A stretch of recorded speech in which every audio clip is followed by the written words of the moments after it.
has been facing backlash also for a confrontation with an official at Arlington Cemetery after his campaign brought cameras to an event marking the death of 13 soldiers during the exit from Afghanistan.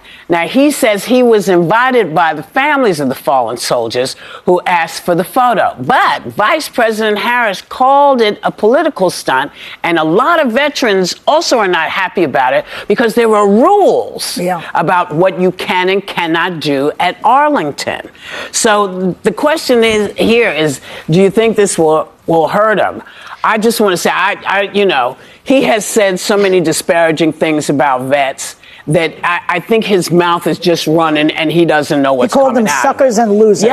Yeah. And he said all kinds of stuff. He was at a cemetery for World War I, and he said, what's in it for them? What was in it for them? Yeah. That's how he approaches the military. Well, he's never even slightly respected a rule. Why would we think, an Arlington Cemetery, federal DOD policy, whatever, would rank up with the Constitution, which Isn't he also... it a law? It is. It's a federal law. There's an Army regulation and their DOD policy. And there was a person there that shared that with them. That to them. Yeah. And she was allegedly shoved. And I've done a number of these visits to Arlington National Cemetery with Mike Pence, with Secretary of Defense Esper, and there is protocol, and you know it. In this particular section 60, which is Veterans of the War on Terror who were killed in action, American heroes, it is a very somber place. When you go, there is no photography. You're likely to see a family there crying and grieving. And I acknowledge she was there at the request of families, but what a leader would do is say, let's go visit the gravesite, and then we'll take a picture over there. Instead, he smiled and had his thumbs up there. A friend of mine who has friends buried there wrote a beautiful piece saying, our veterans deserve to not be politicized, and especially those who gave the last sacrifice in war or even back in the United States. Some of them lost to suicide. And to politicize it, we need to be better than that, and he never is. Well, he could have owned that, because this happened one other time in a former campaign, and they were made aware of it, and immediately the politician came out and said, I am so sorry. They took down the photo. I think you're right, Sarah. I think he just doesn't care about rules. And I just really believe that someone who has complete disdain for our military should never be the commander-in-chief of our military. That's right. I really believe that. Also, someone who is convicted, a convicted felon should never be our president. Joe Biden was the opposite. Joe Biden, after he spoke, always said, God bless our men in uniform. Because his son gave the ultimate sacrifice. And I mean, we all have family members in the military. But I just want to say, Trump's own brother, a nephew rather, Fred Trump, said that his father was the only Trump who has ever served, and he volunteered to serve in the Air Force National Guard. And he said, quote, Trump, well, I can't say the whole thing because of the curse word, but he said Donald Trump doesn't give a blank about people who serve in the military. Right, he knows that about his but this own is the first uncle. time that he's getting his comeuppance for, because the veterans are really angry with him. Why would you? And by the way, why doesn't the media now talk about how old he is? Biden, all we heard was how he's old as old. This doddering fool can't put a sentence together, and nobody says anything. Right. Looking at Donald Trump, all what happened in the Arlington graveyard, where 13 veterans were being laid there.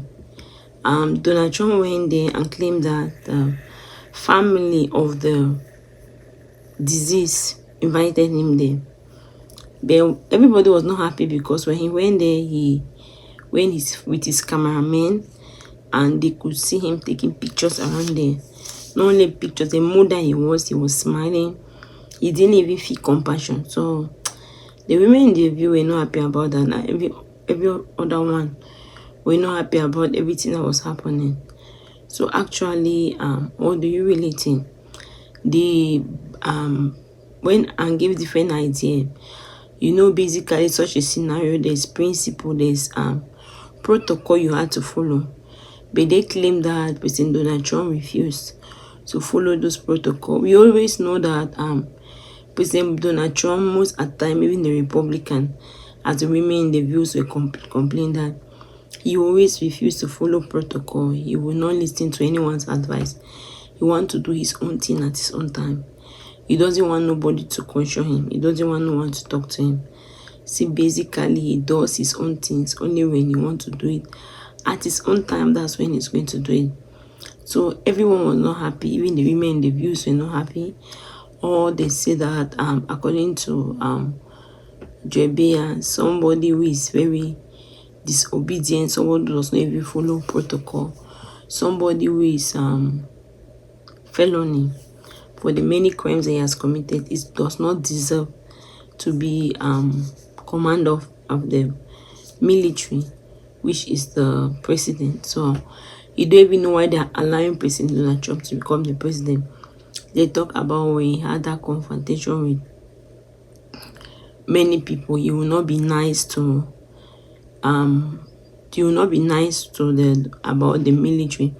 He doesn't even care about the military because rather he has never been there.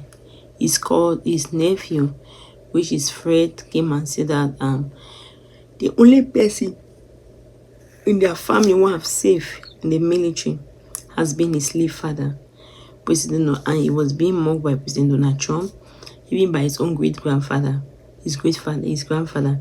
President Donald Trump does not want to, he has no respect if you're for military. He have no respect for them, so he pay no respect to them. Actually, he had a lot of backlash. Many people, even the Republican, the black, because that environment is very, to lose a loved one, not only lost someone who went to fight for the country and the person did not return. It's first of all very sad. So everyone was just against him. While you always go there, they say when they go there, you see people crying. Families are mourning their loved one. Families are just there crying and weeping, wishing God could bring back their loved one. Not people like President Donald Trump who is there. So everyone was not very happy about that, and the scenario was chaotic, and everyone, is according to Harris, and if you are going to Biden, they claim that President Donald Trump is looking for an election campaign. He just want people to notice him that he's going there, he's taking care of the military, which is like, instead of that, the people are instead angry with him for doing such a thing. So what actually do you think? Do you blame him for that, or you just coincidental for that to happen? Let me see your opinion in the comment section. Thank you very much for watching. If you are not subscribed, please subscribe and help share the video. God bless you. Thank you very much for watching. If you are not subscribed, please subscribe and help share the video. God bless you. Thank you very much for watching. If you are not subscribed, please subscribe and help share the video. God bless you. Thank you very much for watching. If you are not subscribed, please subscribe and help share the video. God bless you. Thank you very much for watching. If you are not subscribed, please subscribe and help share the video. God bless you.